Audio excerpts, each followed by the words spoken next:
So digital citizens, east west, majyepfo, majyaruguru no hagati. Ngiye kubaha ikaze ku ikoranabuhanga rigezweho. Of course turagumana kenshi, twagiye kugaruka mu kindi gice ndi kumwe n'undi mu citizen, a digital citizen. Uyu nguyu ndabizi yuko uwicaye hano wese tuba tugiye kuvuga ubwenge, ariko ubwenge bwo mu ikoranabuhanga rigezweho. Gusa ejo nagize ikibazo kivuga ngo abantu ngo ntibagikunda ibintu by'ubwenge. Naho ganiriye ariko barababeshyera, ahubwo nitwe tutabaho ubwenge. Tubarinda ubwenge twarangiza tukababeshya ngo ntibakunda ibintu by'ubwenge kandi tutabahaye ibirimo ubwenge. Yego, uyu munsi ni gutya nije mu kiganiro nihuta, urumva banje kuvuga kuri ako kantu kabanjeho, ariko nshaka kugira ngo ubwenge tujye kuganira uyu munsi. Ndaza kuvuganira n'umugabo witwa Claude tujye kuganira. Ndabanza mvugeho mu nteruro imwe. Muzi ko ntakunda kubwira abantu ngo babibwire cyangwa se ngo ni bande, kuko abantu tuganira hano n'ubundi aba ari abantu tuziranye, aba ari abantu bacu twese, right? So Claude ni umuhanga, akaba buriya reka nkoresha ijambo rimwe, ni umuhanga mu bijyanye n'ikoranabuhanga, ariko cyane cyane ryo gucuruza no kubyaza umusaruro irigezweho rya none. So ubwo ngaho harimo digital marketing, cyane cyane kuri trading, forex, web3, NFT. Aba digital citizens mwese mujya mwumva ibyo bintu cyangwa se mukagira amatsiko kuri ibyo bintu, mwigire hino, muze hino kugira ngo Claude tugire byinshi tuganira. Claude, kaze mu kiganiro. Urakoze cyane Joshua. Yego, nguhaye ikaze ku ikoranabuhanga. N'abandi ba digital citizen of course bamaze kumva yuko uri intiti muri bino bintu bijyanye na digital marketing, trading and whatever. Ariko mbere yuko tubyinjiramo, reka mbanze ubaze ikintu kimwe. Kubera iki cryptocurrency ari scam? Urakoze Joshua. Ntago ndi buvuge cyane byinshi kuri icyo kibazo mbajije, ariko kimwe cyo ndakubwira ko cryptocurrency atari scam. Ntago ari scam, ahubwo biterwa n'uburyo umuntu yayimenyemo cyangwa se n'uwabimubwiye utaramuhaye ubumenyi nyabwo, cyangwa se ngo amusobanurire ngo cryptocurrency ni iki. Niho ushobora gusanga avuga ngo ni scam, kuko ntago azi icyo kintu icyo ari cyo neza, ntiyagisobanukiwe neza ngo amenye ngo ese uwo mushinga cyangwa se iyo industry yinjiyemo ya digital market ni iki. Donc cryptocurrency ntago ari scam nkuko abantu bajya bakunda kubivuga. Ku giti cyanjye ntabwo ndabizi neza ko atari scam, kuko hari byinshi uyu mushinga wa cryptocurrency nawe menyeyemo, hari byinshi nigiyemo, ndetse n'aka kanya hari byinshi ndetse n'umusaruro nkuramo kugeza aka kanya. Niyo mpamvu nkubwira ngo ntago ari scam. Cryptocurrency ntago ari scam. Nta kibazo. Impamvu mpereye kuri icyo kibazo, mba ndimo kubariza abandi bantu, kuko nawe urabizi iyi industry yanyu. Niyo mpamvu mvuze ngo iyi industry yanyu nuko muri digital nation habamo sector cyangwa se provinces zitandukanye. Haraba muri cyber security, haraba muri programming, haraba no mu zindi web application n'ibindi bitandukanye, multimedia n'ibindi. Noneho nubwo abantu bavuga ngo crypto ni scam, crypto ntabwo ari scam. Mu kanya turahagaruka. Ikindi cya kabiri, kuko ntabwo turinjira neza mu kiganiro, dushaka kugira ngo banze nkubaze utuntu tumeze duto cyane. Ikindi cya kabiri nshaka kugira ngo tuvugeho, n'ayahe makuru agezweho uyu munsi muri industry ya digital marketing? Ubwo ni muri zose, muri zanguni zose. Urakoze cyane Joshua. Ni ukuvuga ngo muri iyi si turimo turajyamo ni isi y'ikoranabuhanga, aho biri ibintu byose cyangwa se buri activities zose usanga zirimo zirakoresha ikoranabuhanga, ndetse rimwe na rimwe tukahakiyongeramo n'ikoranabuhanga ry'ubwenge buhangano, artificial intelligence. Ni ukuvuga ngo rero isi turimo aka kanya ni isi y'ikoranabuhanga, aho ibintu byose usanga birimo birabonekera kuri internet. Ubushakashatsi burakorerwa kuri internet, ubuvuzi burifashisha internet ndetse abakora ibikorwa byose bikorwa akenshi muri iyi minsi turimo kujyamo cyangwa mu myaka turimo ndetse n'izaza, uzasanga ibikorwa byose usanga biri kuri internet cyangwa se birimo birakorerwa muri iyi mishinga ya digital marketing ndetse na internet muri rusange. Ariko navugaga iyo ni intuza rusange, hanyuma icyo mvuga nk'amakuru, urugero ni iyihe currency ubu ngubu itari BTC iri hejuru? Currency itari BTC iri hejuru, hari za Ethereum iri hejuru, hari za BNB cyangwa se konti ya Binance, ya exchange ya Binance, na za Solana ni coins usanga zirimo ziragenda zikura umunsi ku munsi, kuko akenshi ni na coins zagiye zivuka mu myaka mike yishize. Nka BNB yavutse 2017 ariko kugeza akanya iri mu madolari 700. Ethereum nayo yavutse mu myaka mike yishize itarigeze mu 10, nayo iri mu 1,100. So no kuvuga ngo rero nyuma ya Bitcoin hari za Binance, hari Ethereum ndetse na Solana. Ariko urabizi neza ko ifaranga rihedinza andi yose ni Bitcoin. Bitcoin ni ifaranga rihedinza ayandi yose, kuko numvise n'umuntu wese ugiye muri industry ya cryptocurrency nta kindi yumva yitwa ngo Bitcoin. Ashobora kutamenya ko hari n'ubwoko bw'amafaranga burenga 10,000 bya coin, bakumva ko Bitcoin ariyo coin iri ku isoko, ariko hari n'ubundi bwoko bw'amafaranga kandi burimo buragenda buvuka umunsi ku munsi. Ni nk'uko umubare munini w'abantu bumva AI babazi ko ari ChatGPT. Bazi ko ari ChatGPT gusa, ariko AI ni umushinga mugari ushobora gukorwamo ibikorwa bitandukanye. Bumvise internet, something huge, something big. Abantu bazajya baguma hano cyangwa se abantu bashya baza mu muryango w'ikoranabuhanga rigezweho muzabimenya kandi muzangukiramo byinshi cyane. Ikiganiro cyacu kiba kimeze, ntabwo tuvuga ngo tugore ibintu, dufasha abadukurikira kugira ngo bagende bamenya banasobanukirwa ikoranabuhanga. Abantu bavuga ko rikomeye, rero twebwe duhitamo kuryoroshya kugira ngo abantu babashe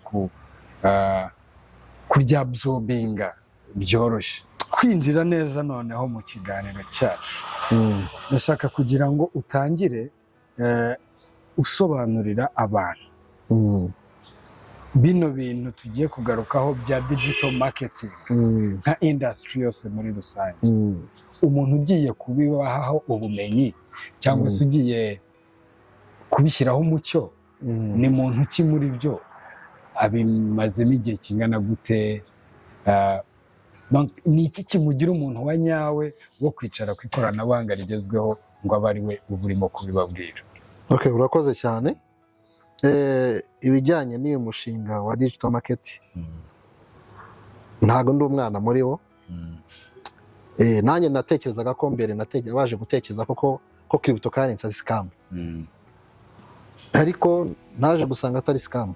So iyi industry ya digital marketing imazemo imyaka itari munsi y'7, ko ndumva nayitangiye 2017 gutyo 18 nibwo natangiye muri industry ya digital market. Aho natangiye numva bikunze, numva kuko ari ibikorwa byakorerwaga kuri internet kandi ndi associated na internet. Nk'umuntu wabyize uri muri industry usanzwe narize ikoranabuhanga, numvise ko ari ibintu nisanzemo cyane, numva ko ari ikintu innovative, gifite innovativity gishobora kuza gucalenginga muri isi turimo dutuyemo, hakagira uburyo bundi umuntu ashobora kubonamo amafaranga adategereje gukoresha uburyo umushahara, gukora physical work. Donc numvaga ari ibintu bisa nkaho birimo ubwenge, bishobora kugira improvement ndetse bikagira n'icyo bikongera ku buzima bwa buri munsi ku muntu. Okay. So your experience ni imyaka navuga kwemerera cyangwa se guha ubasha bwo kuba wavuga uti noneho nanjye nakwicara bino bintu nkabibwira abandi ba digital citizen. Wenda n'abadukurikira bamenye ku ruhande rwanjye impamvu nahisemo yuko twaba twicaranye munsi hano ari wo urimo bibabwira muri iyo myaka yose iyo ngiyo, ntuzi muri ibyo bintu. Ntuzi muri ibyo bintu. kandi kukumenya muri ibyo bintu nkakumenya biba no mu ma trainings, wigisha courses, ubona wigisha abantu gukora trading, ubona wigisha abantu nyine uburyo bashobora kuva kuri ya 9-5 work bagahindura bakaba baba aba digital. So iyo mwe n'umuntu uwo ari we wese utekereza kuba digital cyangwa se wumva yuko nyine digital era cyangwa se digital world ari ikintu gisobanuye hafi ya byose ku buzima tubayemo n'uburimo kuza, mba interesting cyane uburyo mba nifuza ko tuganira tukanasharinga ubwo bumenyi burimo aho ngaho. Hanyuma kuri ubwo bubasha uhabwa na experience ufite muri ibyo bintu, ndashaka kugira ngo umfashe gusobanukirwa n'ikintu cyitwa digital marketing neza. Turahuye ni ubwa mbere ibyo bintu ngiye kubyumva, cyangwa se narabyumvishe digital marketing, ariko sinzi ibyo ari byo. Ntabwo nzi NFT, ntabwo nzi cryptocurrency, ntabwo nzi forex trading, ibyo bintu ntabyo nzi. Ntabwo nzi web3, ugiye kunsobanurira digital marketing. None unyenterese ku buryo nanjye ndi umuntu wahita uba najya muri iyo si ryo koranabuhanga rigezweho. Ariko ndashaka guhindura, numvishe digital marketing. What is that? Okay, urakoze cyane. Digital market ubundi ni umushinga mugari urimo ibintu byinshi bitandukanye, harimo izo ngizo za web3, harimo za cryptocurrency, izo za NFT, hari izo tuhazamo ibyo twita metaverse, harimo donc ni umushinga mugari cyane urimo ibintu bitandukanye, harimo stock market, harimo izo twita bonds, hakaza n'ibintu bitandukanye byinshi biri muri digital market, ariko tugenda tuvuga ngo ikintu kimwe ku kindi. Ubundi muri industry bisaba ko buri muntu wese, donc uyu ni umushinga cyangwa se ni isi turimo ikeneye ko ibintu ugiye kubikora, kuko biri mu bwenge, bisaba ko n'ugiye kubikora afite ubwenge. Bisaba ko nagira ubwenge, asaba ko bigira ubwenge. Ntabwo iyi industry ijya mudafite ubwenge kuri icyo kintu. Ntabwo ari bya bintu uvuga ngo ni ikintu ugiye gutera ngo ushyire hariya ngo uvuge ngo ni ibintu bisaba ubwenge, bisaba gutekereza, ndetse kubera ko akenshi ibi bintu biba biri no muri terime z'indimi z'inyamahanga. Ushobora no gusanga uvuga ngo ese coin ni iki, ngo NFT ni iki, ngo se ngo donc ukumva ni ibintu bisa nkaho biri complicated cyane bijyanye na terime zivugwamo. So rimwe na rimwe natwe tubyinjiramo twabaye challenged cyane, ukabamo n'imbogamizi bitewe n'uko akenshi wasangaga n'ababirimo ari bakeya, ugasanga ni ibintu bishyashya bije mu matwi y'abantu no kubyumva bikabanza kubagora. Ndetse natwe ubwacu burya dusa nkaho twabaye ibitambo, twabaye ku bantu benshi kugira ngo ujye kumenya ikintu, burya hari uburyo nawe wari sacrificinze kugira ngo ubashe kugera kuri icyo kintu. Niyo mpamvu rero nkubwira ngo habamo na challenge, kuko ntabwo nakubwira ko nanjye ntabihombeyemo, ariko ntabwo nigeze ncika intege. Kudacika intege byo byampaye kugira gute, gukomeza ku improving ubumenyi kugeza aka kanya aho umuntu ashobora kuvuga ngo none aka kanya hari icyo nkuramo. Aho hantu utaraharenga uravuze ko wabihombeyemo, kandi koko icyo kintu cyitwa ibihombo nicyo gituma abantu hafi ya bose banga ibyo bintu urunuka, bakavuga ko ibyo bintu ari ubutekamutwe, bakavuga ko ibyo bintu ari binyoma, wabihombeyemo gute? Ni ukuvuga ngo habaye iki? Ni ukuvuga ngo rero iyi imishinga ikorerwa kuri interineti cyangwa se ubucuruzi bukorerwa kuri interineti wari bwinshi cyane cyane. Hari abo tubwira abantu ngo ukumva bakubwira ngo uyu mushinga ngo ushingiye kuri bitcoin, sibyo? Ugasanga nta naho bihuriye na bitcoin, ko bitcoin ifite blockchain yayo kwayo, ndetse ikajyana na coin ya bitcoin. Ni ukuvuga ngo rero akenshi usanga hari abantu babijyamo kubera ko bababwiye ngo harimo amafaranga, bakabijyamo batazi ngo ayo mafaranga ari mu kihe gisate, ese ngiye kuyashakira mu kihe gisate. So ni ukuvuga ngo rimwe na rimwe nibwo uzaza ukumva akavuga ngo bitcoin yaranyibye, agatekereza ko bitcoin ari umuntu, akajyana umuntu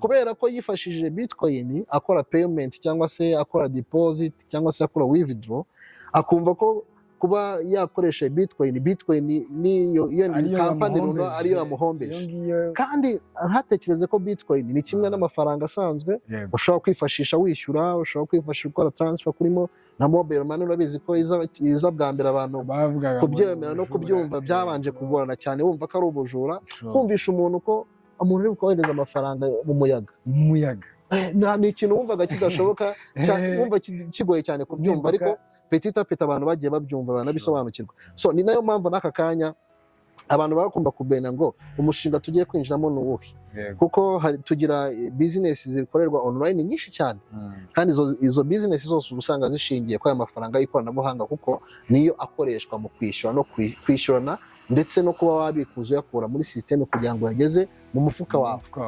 So ubintu kwanga ayo mafaranga aba ari equivalent n'amafaranga asanzwe y'ibihugu. So ku buryo ushobora kuvata bitcoin ukazivunja mu madolari asanzwe y'Amerika cyangwa se mu manyarwanda, ukabikuza amafaranga asanzwe, nk'uko umuntu akohereza amafaranga kuri mobile money, umuha nimero ya telefone agakoreza amafaranga. Donc no muri cryptocurrency tugiye twita wallet address. Iyo wallet address ni donc ni nka nimero de compte yawe umuhereza akakoherezaho bya bindi biri soft, akabikohereza nk'uko bakoreza kuri mobile money. Donc bya bindi biri soft ukabasha kubikonvertinga bikaba fiat money, ukazibika mu mufuka wawe, cyangwa se no ukaba ukomeza ukabika ari soft, burya nayo ikindi gihe wayohereza undi muntu mugakomeza gukora iyo exchange.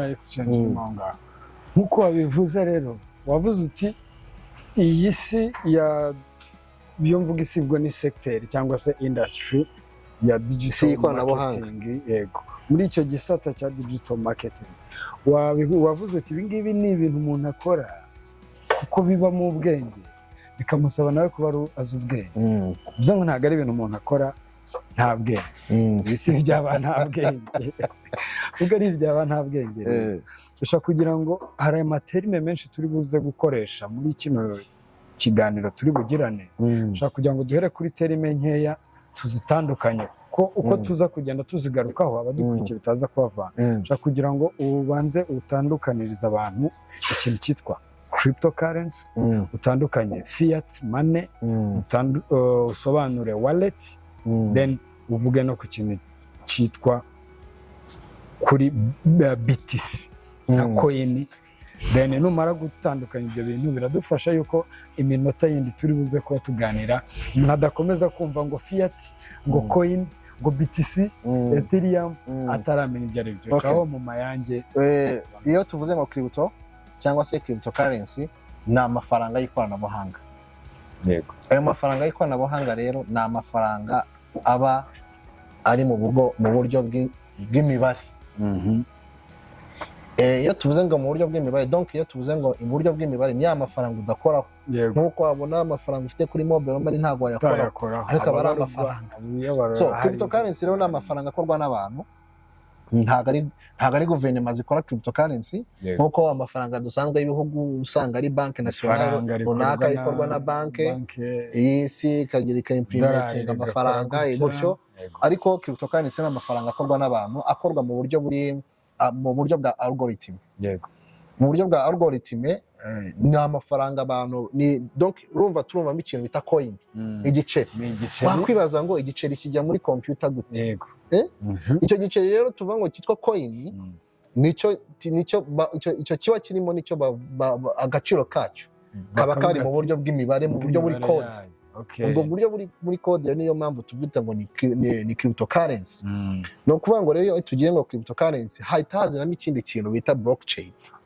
Ubwo aho ngaho harimo na crypto, harimo na cryptography. Cryptography ni ikoranabuhanga ribaho ryo guhisha amakuru mu yandi. Niba ndimo kubisobanura neza, ni uburyo bwo guhisha amakuru mu yandi. Urugero rworoshye rwa cryptography ni uko nshobora gufata nk'ifoto runaka, ariko muri iyo foto nkimbedingamo cyangwa se nkashyiramo izindi text runaka uburyo njye nkoherereje ifoto kuri WhatsApp cyangwa kuri email ariko kuko tuziranye ngo iri encoded cyangwa se hari amakuru yandi ari inyuma y'iyo foto ukoresha decoder runaka kugira ngo ubashe kumenya amakuru ari muri iyo foto. So iyo technology cyangwa se iryo koranabuhanga rikoreshwa niryo ryitwa cryptography. So ubwo rero cryptocurrency bikava kuri ni currency nk'amafaranga bisanzwe then arimo ikoranabuhanga rya cryptography then ikaba cryptocurrency.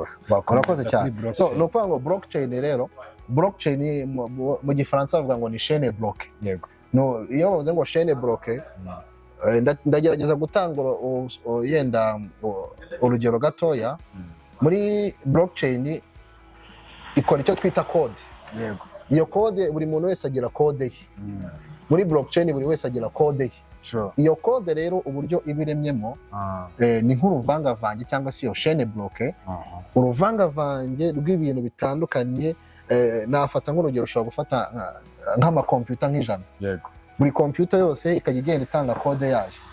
N'indi igatanga code yayo, n'indi igatanga code yayo. Donc izo computers ijana zose zigatanga code, icyo kintu bita izo code zatanze bigahurizwa ahantu hamwe.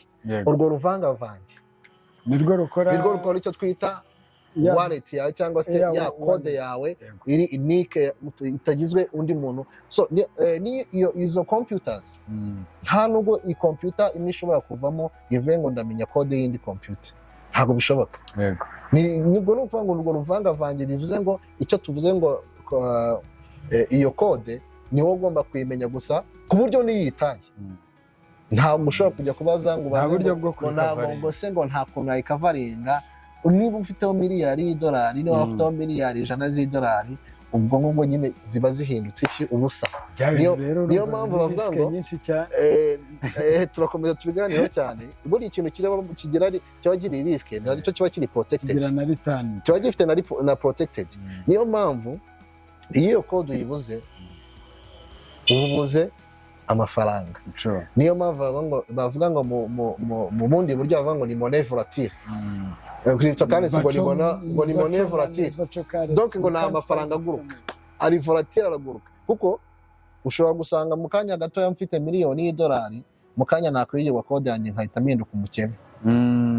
Kuko ntaho mfiteho kubariza. Hari icyo kintu cyiza mu kindi kintu twita ngo ni peer to peer. Peer to peer no kuvuga ngo ubucuruzi tugenda tuzagira umwanya wo kuganira ku cyo twita cyinjiramo cyane cyitwa Web3. Yego. Muri Web3 rero nibwo tuza dusangamo imishinga yose ya blockchain, tugasangamo cryptocurrency, tugasangamo NFT, tugasangamo metaverse. Donc iyo tugeze ku kintu cyitwa peer to peer no kuvuga ngo ni ngiye n'ibikorwa tugiye gukorana hagati yanyu nawe, nta muntu wundi uri hagati yanyu nawe. Kuko muri Web2 twageragamo companies usanga ziri hagati y'umukiriya umuguzi y'ugura n'ugurisha. Yego. Ku buryo nshobora kugira ikibazo nkahamagara kuri company bakagira gute bakagisolvinga cya kibazo twagiranye. Ariko umuntu hagati ashobora no kuba afite amakuru yawe, afite amakuru yawe. Kuko dufata urugero nk'izi central bank tubona federal bank zino, dufata urugero bank zacu iwacu mu Rwanda. Ugiye ukabaza umukozi wa banki ngo ndebera amafaranga Joshua afite kuri konti ye muri Beka, akakubwira ati afite yanze kubikora mu rwego rwo kurinda amakuru y'ikigo. Ariko umubwiye ngo ndebera amafaranga Joshua afite kuri Beka, yavuga ati Joshua afite 50 niyo afite yonyine. Ariko muri blockchain ntabwo ubwira umuntu ngo ndebera. Ntabwo habamo uburyo bwa transaction tracing. Izo transaction rero zibamo kuba nakoreza umuntu amafaranga akayabona, ariko nubwo nyamwohereje nicyo navuye ngo ni peer to peer. Niwe ngo yavuye umuntu uri inyuma, ntabona ngo yavuye kuri uyu ajya kuri uyu kubera ya blockchain. Icyo kintu izo blockchain rero bikorwamo n'ubundi bigenda biri mu buryo bwa code. Ntabwo bigenda biri mu mazina ngo Claude, bigenda mu buryo muri code. Ku buryo mbona ngo iyi wallet ya hayingi ntabwo amenya ngo ngojya gusacinga ngo wallet ngo ni yande, ntabwo byakunda. Donc niyo mpamvu hazamo ikintu bita peer to peer no mu rwego rwo kugira gute kurinda umutekano w'imikoranire y'abantu hagati yabo. kuko akenshi usanga aricyo kintu cyaje koroshya iyi cryptocurrency cyangwa se ubucuruzi bw'ikoranabuhanga bwaje koroshya mu bijyanye n'ubucuruzi, kuko wasangaga kenshi dukoresha amafaranga asanzwe y'ibihugu, wasangaga fees zo koherezanya amafaranga hanze y'igihugu cyangwa se kuba wagira product ugura hanze y'igihugu birahenze cyane kubera fees, barabanza bagahindura muri ya currency, bagahindura mu yindi currency, ariko ugasanga transaction fees nyinshi ziri hejuru, ugasanga no gutinda birimo. Ariko muri blockchain umuntu akoreza ibihumbi 10 by'idolari ukagura product, ugiye kugura product yenda mu Bushinwa, ugiye kugura product mu Dubai, ugiye kugura asset runaka igomba kuzanwa mu gihugu, icyo gihe transaction zirihuta cyane, zifite speed iri hejuru cyane, kuko mu masegonda atarenga 5 payment bimugezeho, kandi payment yamugeraho akaba fees, transaction fees ibiri hasi cyane, ibiri ntoya cyane, kandi byamugezeho neza, uwo ushaka kuyaha yamugezeho neza. Ndetse icyo ukenera ni uko ufite transaction hash. Iyo tuvuye ngo transaction hash ni proof of payment, ushobora kumwereka ko wakoze iyo transaction. Ubwo ni wenda transaction hash nko ku bantu bohererezanya amafaranga bakoresheje telefone, byona muri iriya message bakwereka ngo code TXID cyangwa se transaction ID, ubwira ni nka niyo hash cyangwa niyo transaction ID cyangwa transaction hash, bari hash kubwo kugira ngo abantu basobanukirwe banareretinge n'abataba muri iyo si, ariko yumve ngo okay, hash kumbe niyo transaction ID. So nicyo nari ndimo ndakomerezaho turimo gusoza kuri cryptocurrency. Cryptocurrency rero urumva harimo currency, harimo amafaranga. Muri cryptocurrency tugiramo coins. Yego, izo coins tugira ubwoko butandukanye bwa coins. Ayo wavuze ngo Bitcoin kuko ni imenyerewe cyane, yabaye navuga ngo ni instar kurusha izindi, ni nayo ihenze kwanza, kuko ngo biri ku bihumbi, reka ndebe, iri ku bihumbi bigera mu ijana by'idolari, kuko mperuka kurebaho last weekend iri mu ijana, ibihumbi ijana birenga by'idolari, hafi na 10 ibihumbi ijana 10 by'idolari. Urumva ni coin ifite agaciro kari hejuru, kandi ni coin imaze imyaka itari myinshi, kuko yavutse 2008 2009, kandi yaje igura dolari angahe? Yari muri 5 ijana, none igeze mu bihumbi ijana. Ubu ngubu tuvuga aka kanya ifite agaciro k'ibihumbi 110 n'amadolari 913, niyo iriho aka kanya. Gize ni miliyoni, ni miliyoni hafi 150 gutyo na 60 ushize mu mafaranga, miliyoni 160 ku gafaranga kamwe. Ni imagine, kandi yaraje igura zeho n'igice kimwe. Ngenda numva n'impamvu abantu babyita ko ari scam. Nyine sometimes ndabagarukira, kuko of course mba nyumva yuko hariho kijyanye na understanding.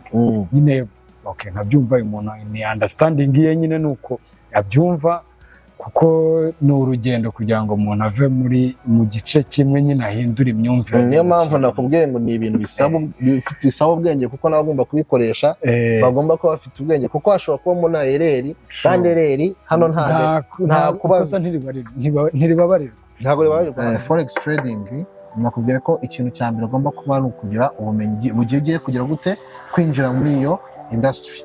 Niba uvuga ngo ugiye gukora trading, abo tubita ngo ni aba trader, the traders.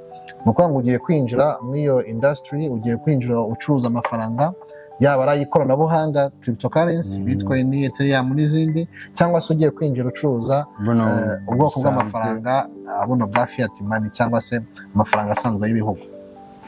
Ikintu kimwe nuko ugomba kuba ufite ubumenyi, ubundi ukagera hete ibintu byose bibera ku ikoranabuhanga, kuri internet.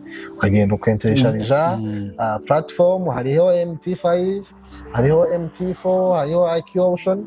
Donc ugasigara ubwo ngubwo, niba izo ni platform ushobora gukoreraho ubucuruzi, nicyo twakwita isoko. Yego, ku isoko. Iyo ni marketplace, iberaho y'amacoin ariko ya crypto, ya coin cyangwa se ya kuri crypto. Nakubwiye ko dukoresha exchange, yego, like Binance, Hotbit, Coinbase, hakaza n'izindi zitandukanye, OKX n'izindi zitandukanye, ni exchange nyinshi, Huobi n'izindi. Aho ngaho niho ujya gucururiza cryptocurrency. naho kuri forex trading aho ujya gucuruza amafaranga asanzwe y'ibihugu ni ukuvuga ngo ni kuri ushobora kuyasanga kuri MetaTrader 5, MetaTrader 4 cyangwa se IQ option. Ushobora gufata isoko rimwe mwayo ngayo ukaba wagira gute watangira kureba uburyo ku isoko baba bagura nuko baguriye. Kubera iki Federal Banks zitajya imbizi cyangwa se zidahuza na crypto?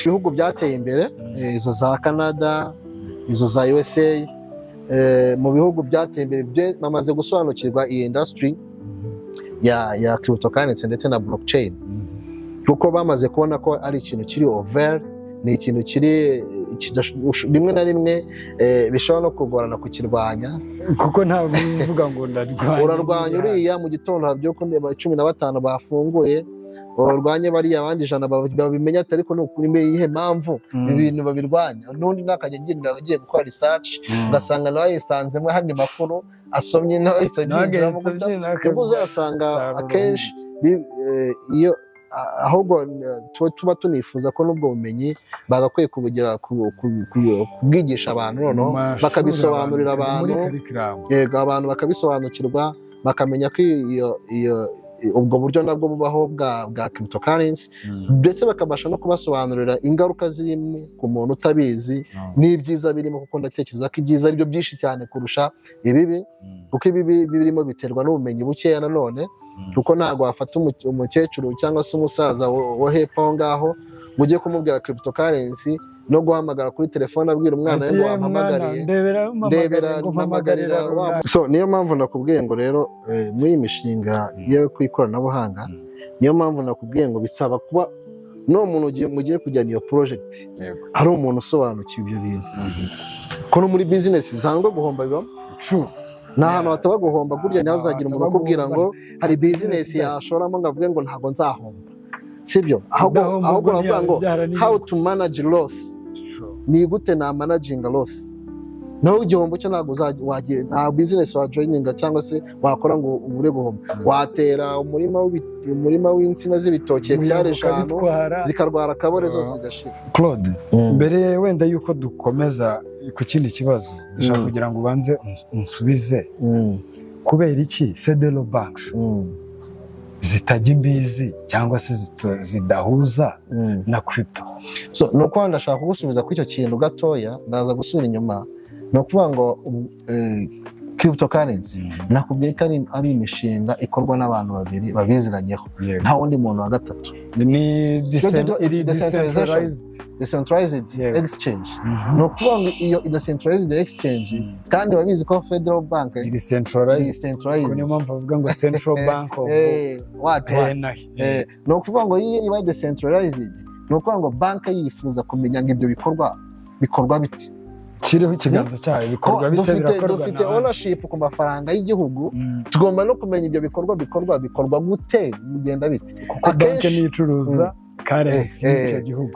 Ubwo urumva ko bitazabura kugongana, kuko muri decentralized exchange habamo P2P, abantu babiri, kandi ntabwo twavuze ko nta intermediate tubamo, nta muhuza, nta mukomisiyoneri ibamo, nta uri bubaze ngo bimeze gute. Kandi muri centralized bank igomba kuba irimo banki hagati yanyu, umuguzi n'ugurisha cyangwa abakiriya babiri bagomba kubonekamo hagati yabo. Ni ifite ya currency ni ukuvuga ngo banki y'ikizakora icyo ikora mu bisanzwe, ufata amafaranga nshaka kuyohereza Joshua agaca muri banki ikayohereza Joshua.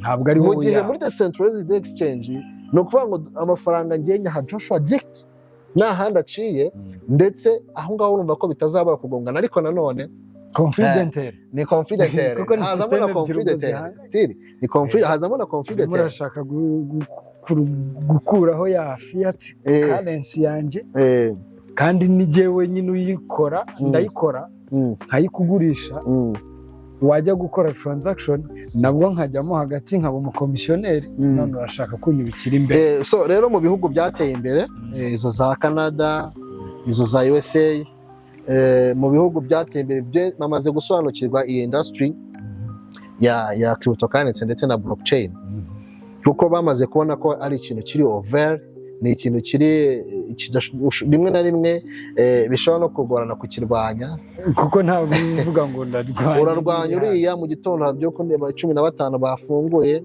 urwanye bariya abandi 100 babimenya ariko ni iyihe mpamvu ibintu babirwanya n'undi nakajya agiye gukora research ugasanga nawe yisanzemo handi makuru asomye nawe yisangira mu uzasanga akenshi iyo ahubwo tuba tunifuza ko n'ubwo bumenyi bagakwiye kubugira kubwigisha abantu noneho bakabisobanurira abantu yego abantu bakabisobanukirwa bakamenya ko ubwo buryo nabwo bubaho bwa cryptocurrency ndetse bakabasha no kubasobanurira ingaruka zirimo ku muntu utabizi n'ibyiza birimo kuko ndatekereza ko ibyiza ari byo byinshi cyane kurusha ibibi kuko ibibi birimo biterwa n'ubumenyi bukeya nanone kuko ntabwo wafata umukecuru cyangwa se umusaza wo hepfo aho ngaho mujye kumubwira cryptocurrency no guhamagara kuri telefone abwira umwana we ngo wampamagariye ndebera mpamagarira wa muntu sibyo urumva ko ni umushinga uba ukeneye gusobanurirwa abanyarwanda n'abaturage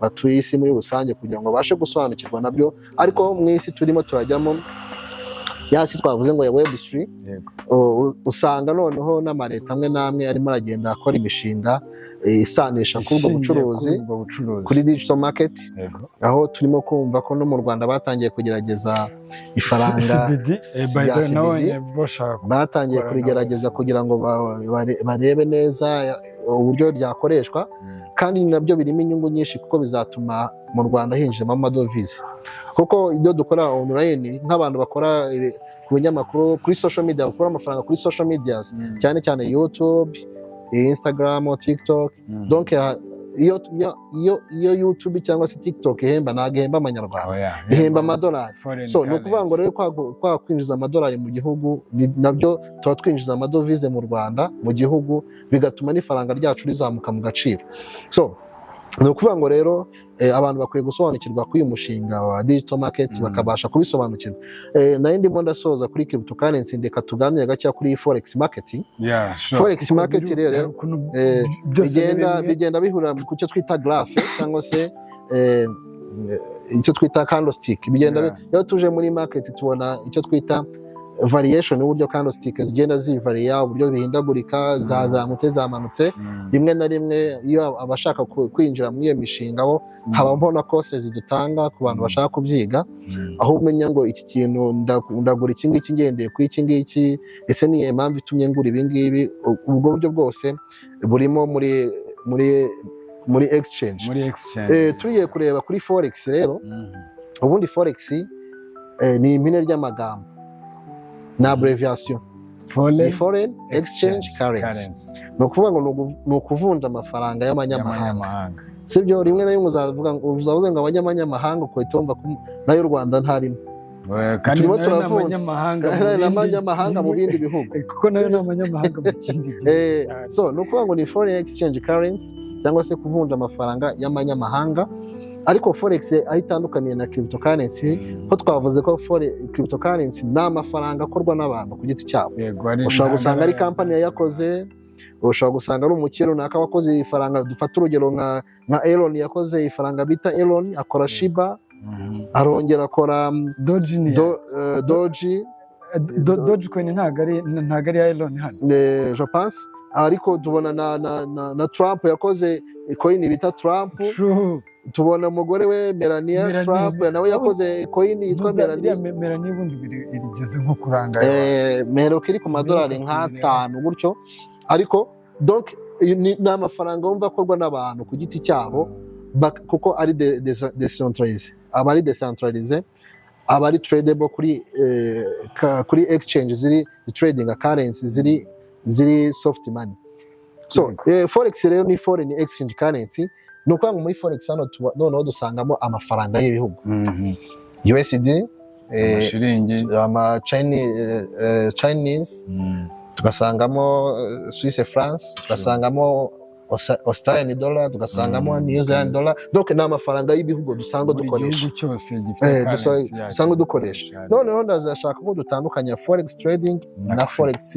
bureau abo tubona bavunja amafaranga hariya mu mujyi tukagenda tukangodanya amadolari bamaye amayero amadolari bamaye amanyarwanda.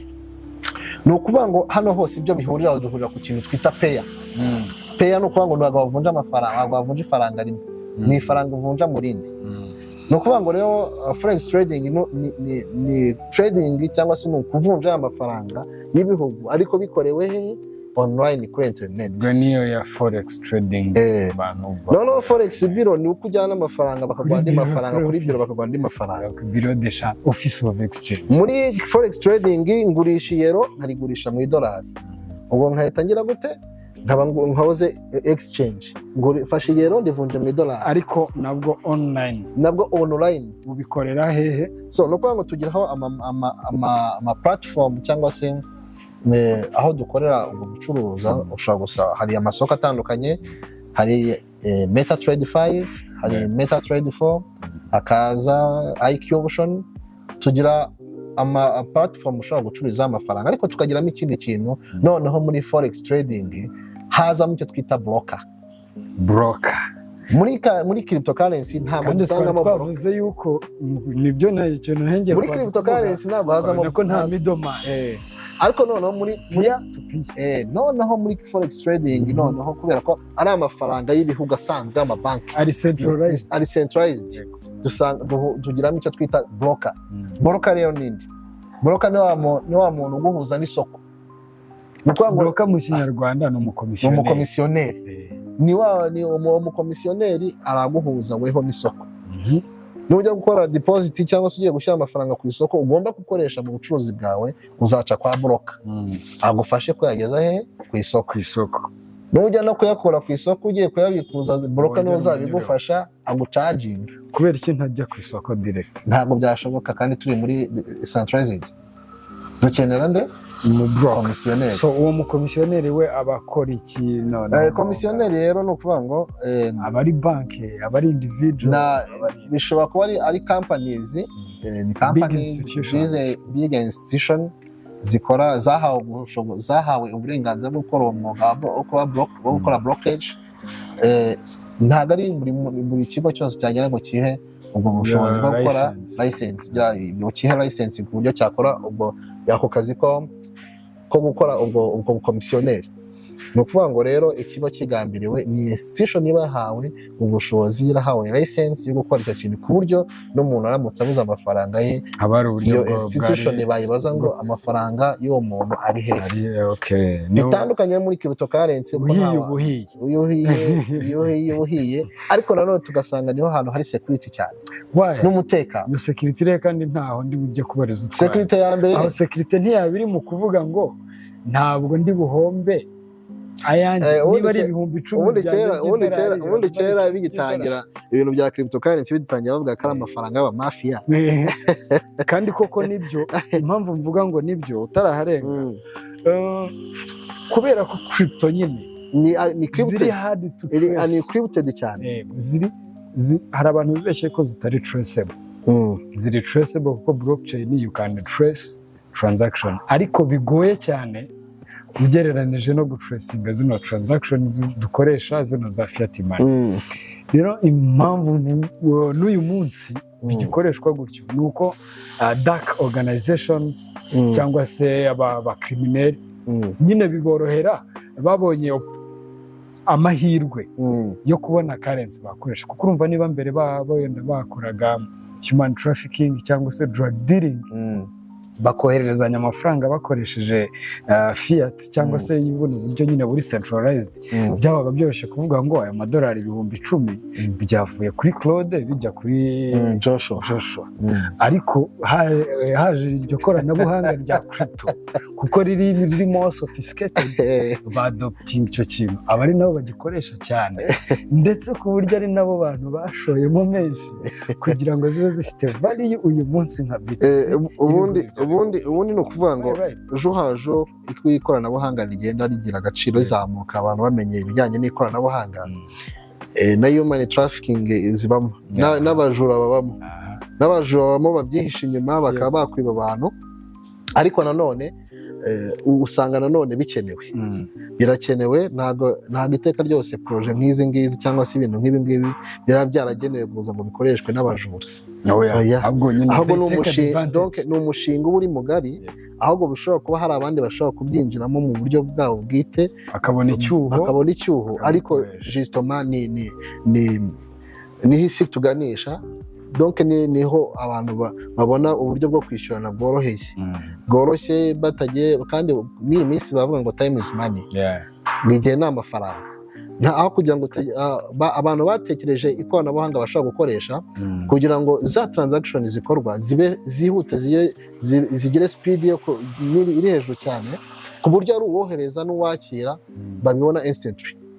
Ntabwo ngo ndategereza ngo amasaha 24 ngo cyangwa rimwe na rimwe tujya tugikunda kugira ibibazo by'amabanke, ugasanga urugero ugasanga urabikuje amafaranga bakubwiye ngo network, ngo nta network zihari, cyangwa se niba ari amafaranga avuye hanze ngo urategereza amasaha ya kandi icyo gihe, kandi muri iki gihe niba bavuga ngo time is money, aya mafaranga nicyo ugomba kuyakoresha. Ariko muri blockchain kubera ko ibintu bigomba kugenda ku murongo ni direct, akenshi nibwo usanga n'abantu bagenda babyinjiramo bakanabikunda cyane. Ariko nanone harimo n'inyungu ko nk'umuntu waguze bitcoin iri ku bihumbi 30 n'urugero, yego, kandi kabiri ku bihumbi 111, margin niho hantu ho kwinvestisa amafaranga. Wari ukirimo usobanurira aba digital citizen bagenzi bacu uburyo forex trading itandukanye na forex bureau, igatandukana kuri za marketplace, aho haba harimo umubloka hagati. Twabonye n'akazi uriya mubloka barimo gukora. Turimo tugenda tugana ku musozo, ndagira ngo dukore nka takeaway ku buryo umuntu wamaze umwanya dukurikiye, ni mushya muri bino bintu, kuko dutangira twavuze tuti umuntu utabifiteho amakuru arambuye, reka tumuhe general skills cyangwa se overview, uburyo yumva ari isi nawe yashobora gutinyuka kwinjiramo. Niba yabyumvaga akabitinya yuko hari ibibazo runaka nk'ibyo, yumvise ko ari bimwe no mu zindi sekiteri, ari kimwe no mu buhinzi, risike zibamo ni kimwe no mu bworozi, ni kimwe no mu bwubatsi, ahubwo itandukaniro ni uko wenda impanuka zibamo atari zimwe kandi zose ni accident. Bivuze ngo rero no muri buno bucuruzi njye numvise ko ari kimwe n'ubundi busanzwe. Icyo bitandukaniye ni uko byo bikorera kuri murandasi. Icyo ubwo nk'umu digital citizen asabwa ni ukubaka ubumenyi bw'ibyo bintu, agakomeza agashaka andi masomo. Ariko se ndashaka kugira ngo muri kino gice dusorezaho cyitwa takeaway, muri takeaway tugiramo akantu ko kuvuga ngo nihe tip cyangwa trick tugenera abakurikira cyangwa se aba digital citizen baba dukurikiye hari ahereye. Ni izihe platform wambwira jewe mu digital citizen urara haruguru Nyagatare cyangwa se Nyaruguru cyangwa se Nyabihu cyangwa Nyarugenge hariya, ushaka kongera ubumenyi no kubimenya, ni hehe bino bintu nshobora kubyigira kugira ngo ngire ubumenyi bwisumbuyeho? Okay, urakoze cyane Joshua. Ni ukuvuga ngo rero ntabwo ndi bukubwire ngo urajya kubyigira hehe. Buriya ikintu cyose ushobora kuraningira kuri internet ari ubwa mbere ugiye kugikora biragorana cyane. Yego. Rimwe na rimwe bisaba personal mentor, personal mentor ugomba kugufasha icyo kintu ugiye gukora. Yego. No kukwerekera akagufata ukuboko. Skills zo abantu kuzitanga barazitanga, natwe twese turazitanga. Umuntu ufitiye ubushake, ariko turi muri icyo twavuze ngo tugiye gusorezaho forex trading.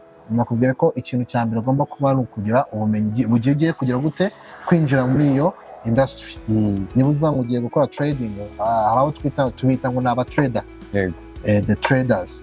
Nuko ngo ugiye kwinjira muri iyo industry, ugiye kwinjira ucuruza amafaranga, yaba ari ikoranabuhanga, cryptocurrency, Bitcoin, Ethereum n'izindi, cyangwa se ugiye kwinjira ucuruza ubwoko bw'amafaranga buno bwa fiat money cyangwa se amafaranga asanzwe y'ibihugu. Ikintu kimwe nuko ugomba kuba ufite ubumenyi ubundi ukagera hete ibintu byose bibera ku ikoranabuhanga kuri internet ukagenda ukenteresharija platform hariho MT5 hariho MT4 hariho IQ Option donc ugasigara ubwo nubwo niba izo ni platform ushobora gukoreraho ubucuruzi nicyo twakwita isoko ku isoko iyo ni marketplace iberaho y'amacoin ariko ya crypto ya coin cyangwa se ya mu click button nakubwiye ko dukoresha exchange like Binance Hotbit Coinbase akaza n'izindi zitandukanye OKX n'izindi zitandukanye ni exchange nyinshi Huobi n'izindi aho ngaho niho ujya gucururiza cryptocurrency naho kuri forex trading aho ujya gucuruza amafaranga asanzwe y'ibihugu ni ukuvuga ngo ni kuri ushobora kuyasanga kuri MetaTrader 5 MetaTrader 4 cyangwa se IQ Option ushobora gufata isoko rimwe mwayo ngayo ukaba wagira gute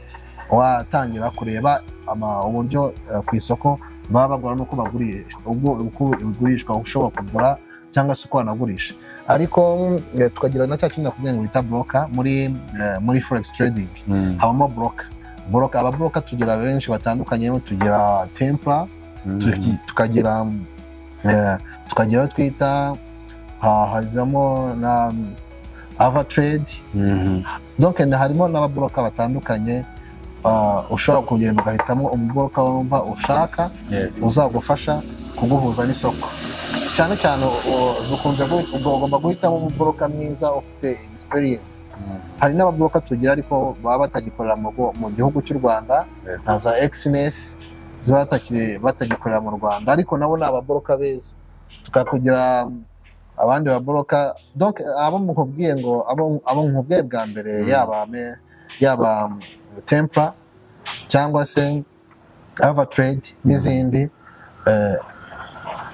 harimo n'abakorera mu Rwanda ushobora kwifashisha mu kugira ngo baguhuze n'isoko ndumva rero ubu n'ubumenyi umuntu wese agakwiye kugira cyane ni business ushobora gukorera ahantu hose waba uri igihe ufite access kuri internet igihe ufunguye internet ushobora gukorera mu Bushinwa ushobora gukorera mu Rwanda ushobora kujya Taiwan ushobora kujya muri Amerika ushobora kujya Europe ubu n'ubucuruzi ukorera ahantu hose uri kandi ukabasha kwinjiza amafaranga so icyo nashishikariza abantu bose ni ukugana isi y'ikoranabuhanga kuko hariho ibintu byinshi biberaho n'uyu munsi murabizi n'uyu munsi cyane ibintu birabera ku ikoranabuhanga gusa nta handi ushobora kuba ufite telefone yawe ushobora kuba wirirwa kuri Snapchat ushobora kwirirwa kuri TikTok uzi ko utabikora nk'akazi ngo kakubyara amafaranga ushobora kuba uzi ko utakreating account kuri YouTube donc ibyo tubona byose muri environment tubamo ahantu hose ikintu cyose gishobora kubamo content ushobora kuri speciality mu kuganira n'umuntu cyangwa gutera urwenya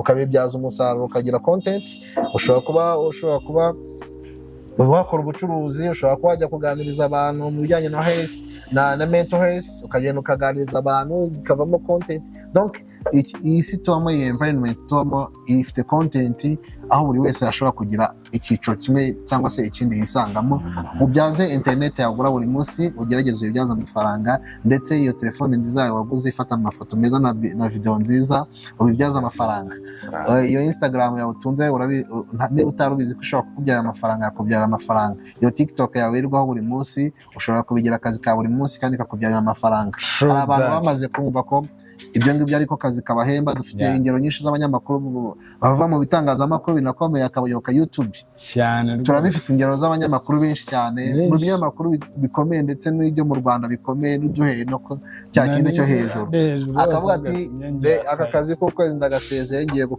creating content kuri YouTube ngiye gukoresha social media kandi zikamubyara amafaranga ukabona ko yavuye ku rugero rumwe ageze ku rundi rugero kuko ejo bundi mbafitiye n'undi mu digital citizen tuzaganira w'umu content creator kuko nabwiye ko kuri buri platform cyangwa se buri sector cyangwa se buri gace tuzajya twicarana n'umwe mu ntiti muri byo nuswe turi kumwe n'umuntu muri digital marketing ariko mu gice cya forex trading na cryptocurrency na ibyo ngibyo byonyine mu content creator ejo nawe tuzaba turi kumwe azabaha skills nyinshi Claude noneho umuntu amaze gukurikira bino bintu byose aravuze ati okay nanjye I want to go digital ndashaka kuba umushi digital citizen mwiza ibintu bitatu byo kwitwararika cyangwa kwirinda ni ibihe?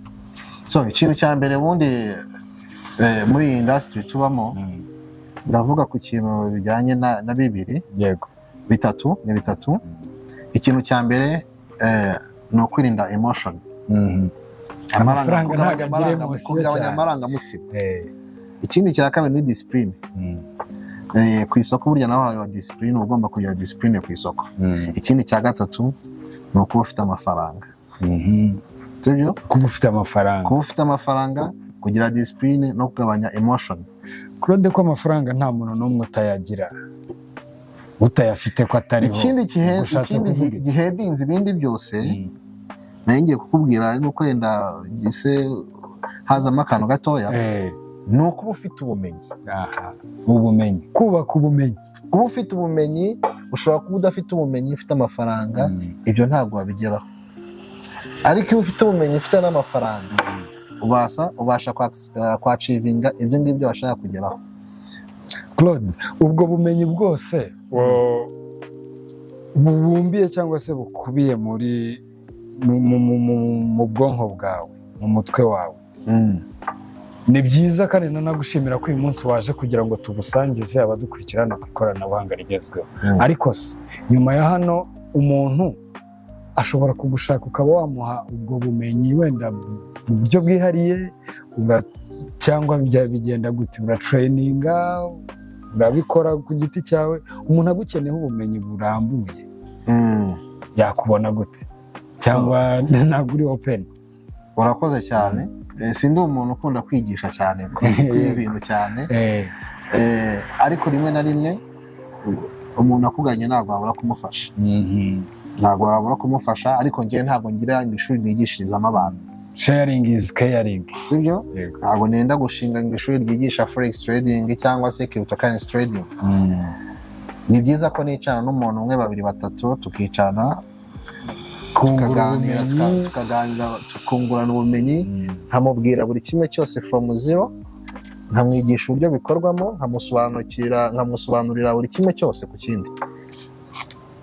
Dushobora guhurira ahantu twabiteguye, twavuganye tugomba kujya duhurira, ikaba ariyo press tugomba kwigiramo. Dushobora guhurira mu rugo iwanjye, dushobora guhurira ahantu ari hose, ushobora kwicaza abantu babiri cyangwa batatu mukaganira, ukabasobanurira kimwe ku kindi.